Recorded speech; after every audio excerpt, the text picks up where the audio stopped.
Giovani, buongiorno e ben ritrovati nuovamente sul canale di Neapolis 1926. Oggi sono usciti 3 video, questo è il terzo video, quindi poi non so se ci sarà la live questa sera, forse sì, forse no, ora vediamo un pochino a che ore finisco.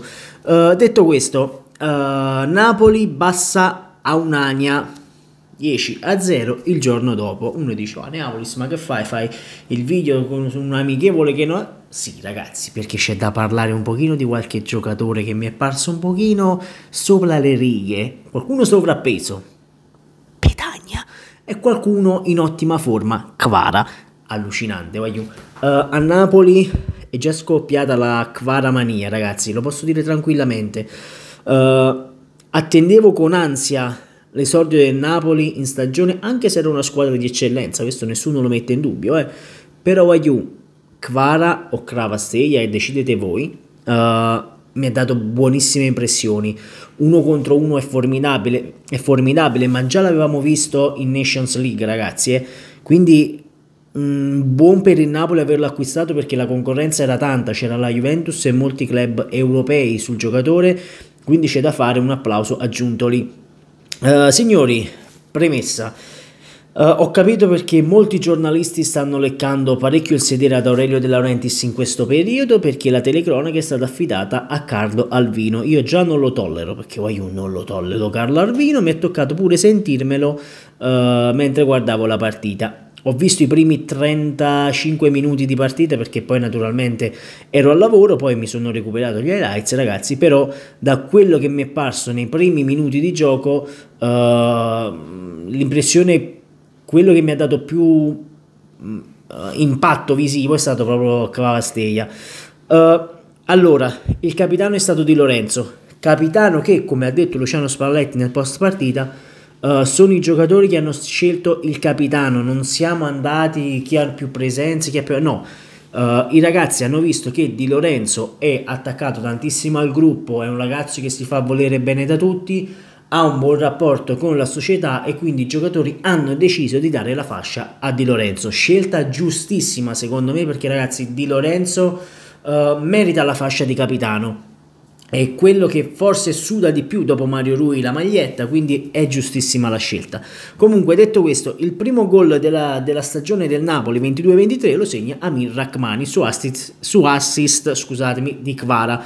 Poi Kvaratskhlia, Anguissa, Kvaratskhlia, doppietta di Kvaratskhlia, e ragazzi, Kvara prende addirittura un palo, quindi, ma di pali ne abbiamo presi o 3 o 4, quindi è iniziata proprio su quel fattore pali, ce lo porteremo appresso anche questa stagione. Poi Zerbin, Osimhen è entrato dalla panchina, quindi ragazzi, Osimhen si è visto, quando entra Osimhen è tutto un altro Napoli, più velocità lì davanti, ma questo già lo sapevamo. Poi Politano, Fellini, autogol, Politano e Ambrosino. Ambrosino, se non sbaglio, ha sbagliato anche un calcio di rigore, ora non vorrei dire una cavolata, però mi sa che ha sbagliato lui il calcio di rigore. Stato rincuorato subito da Victor Osimhen, gli è andato sotto, gli ha detto non ti preoccupare, può succedere, e va bene così. Diversi pali del Napoli, quindi è stata tutto sommato una prima uscita per il Napoli, anche se con una squadra di eccellenza, molto positiva. Come detto, Fabiano mi sa entrato il secondo tempo, non vorrei dire una cavolata, ma io penso di sì. Allora, la formazione, Meret, vabbè sì, il centrocampo era quello lì che avevo detto io. Allora, Meret, Di Lorenzo, Rrahmani, Juanjes, Mario, Anguissa, Fabian Ruiz, Lozano, Zielinski, Kvaratskhlia, Petagna.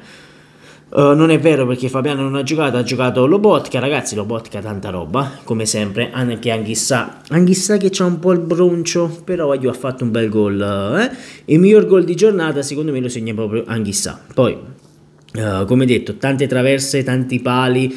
Lozano non mi è sembrato chissà che, Lozano. Poi naturalmente devono tornare tutti in forma, ragazzi. Queste sono amichevoli per far mettere minutaggio. Poi amichevoli più importanti ci saranno a Castel di Sangro, o Sangro, come cavolo si dice. Ci saranno lì con 4 squadre a livello europeo, quindi questo è solo per mettere minutaggio nelle gambe e far conoscere i ragazzi fra di loro.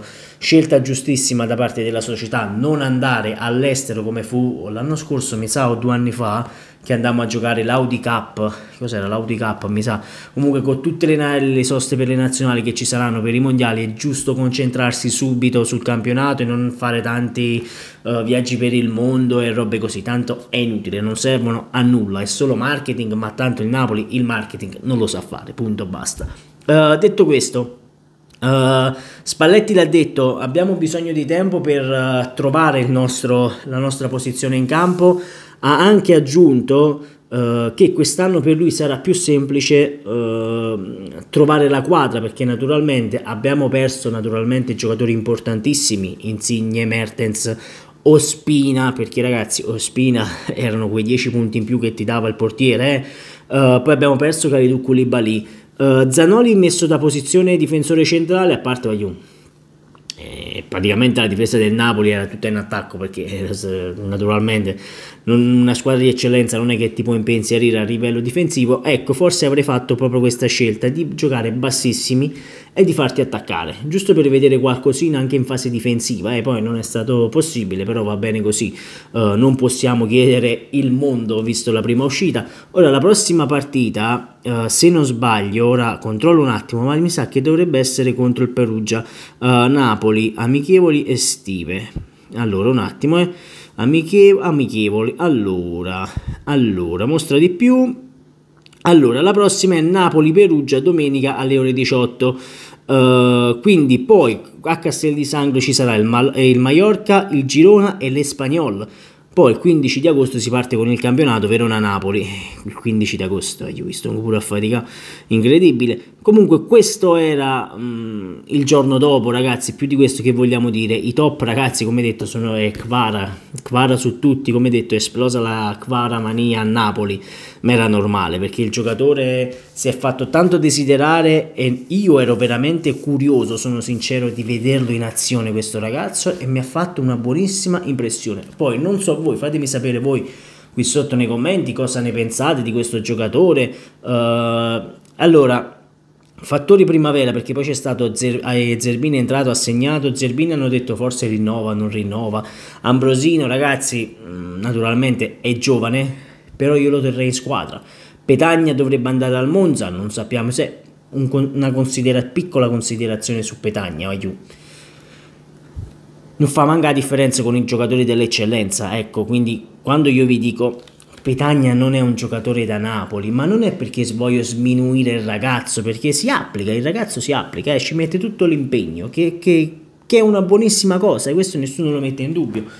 Però aiuto, tu già ti presenti al ritiro di Di Maro con 5-6 kg in più, tu già sai che devi andare sul mercato, perché naturalmente il Napoli non può tenerti, perché se poi naturalmente vuoi andare a prendere giocatori più forti tipo Dybala, vuoi far rinnovare Mertens, che poi oggi parlavano di Mertens ma non si sa ancora nulla, addirittura oggi si parlava di una chiusura entro domenica per Paulo Dybala, cose assurde dei giornalisti napoletani, ma oramai lo sappiamo come sono fatti loro, quindi lasciamo stare.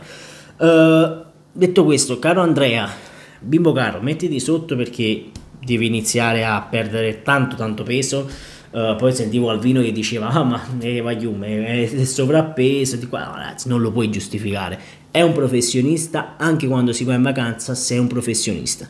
Detto questo, ragazzi, domani uscirà un video penso sul calciomercato. Nelle ultime ore sono usciti tanti nomi, Kim non è più stato accostato a Napoli, addirittura il o il Rennes, chiamatelo come vi pare, a me non mi interessa, acquistato il giocatore. Il Napoli aveva già l'accordo con il giocatore, con la società, 2,5 milioni, ma vabbè, ne parliamo domani, perché ci sarà da discutere molto su questo calciomercato del Napoli, e poi qualche giorno faremo qualche live anche pomeridiana, perché dobbiamo parlare anche in live di queste cose. Quindi fatemi sapere voi che sensazioni avete avuto su questa prima uscita del Napoli contro la Bassa Aunania. Scusatemi se l'ho detto male, cari tifosi della Bassa, quindi fatemi sapere voi qui sotto cosa ne pensate.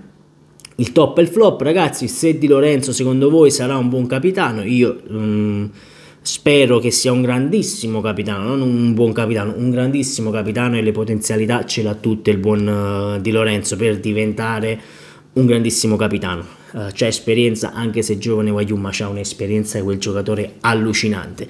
Mario Rui da quell'altro lato, tanta roba, anche Mario Rui Waiu. Mario Rui ha, come posso dire, ha chiuso la bocca a diversi, ecco. Qualcuno dovrebbe imparare prima a pensare, prima di parlare, qualche youtuber, qualcosina, dovrebbe imparare secondo me. Anche il discorso di Kim di qua e di là l'avete massacrato prima che arrivasse a Napoli, ecco, l'avete fatto anche con Cravasteglia, ma ad oggi è esplosa la Cavara mania, quindi fatevi un esame di coscienza e poi ne riparliamo. Comunque fatemi sapere voi cosa ne pensate qui sotto nei commenti, sempre e comunque forza Napoli, dal vostro Neapolis 1926, ciao a you!